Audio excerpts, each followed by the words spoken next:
क्या आप जानते हैं कि बाजार में मिलने वाली जो दवाइयाँ हैं या कैप्सूल है वो वेज है या नॉन वेज?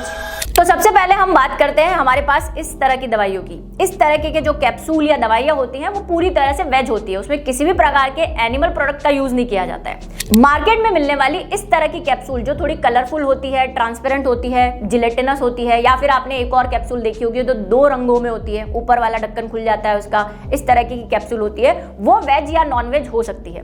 अगर बात करें कि वेज में किसकी बनती है, तो इस तरह की कैप्सूल अगर वेज है तो वो ज्यादातर HPMC यानी कि हाइड्रोक्सी प्रोपाइल मिथाइल सेलुलोज की बनती है। उसको खाने से कोई दिक्कत नहीं है क्योंकि वो वेज है।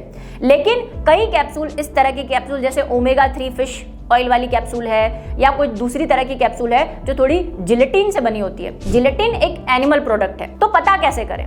अब इन कैप्सूल के पीछे आजकल FSSAI ने सिंबल देना शुरू कर दिया है। अगर किसी कैप्सूल के पीछे ग्रीन सिंबल है इसका मतलब वो वेज है, और अगर किसी के पीछे रेड सिंबल है इसका मतलब वो नॉन वेज है।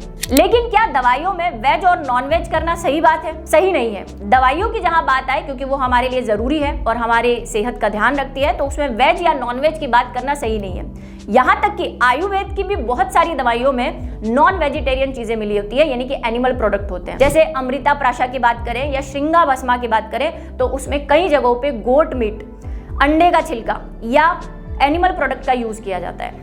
तो दवाइयों के मामले में वेज या नॉन वेज भूल जाएं। तो इसी तरह के इंटरेस्टिंग फैक्ट जानने के लिए हमसे जुड़े रहें।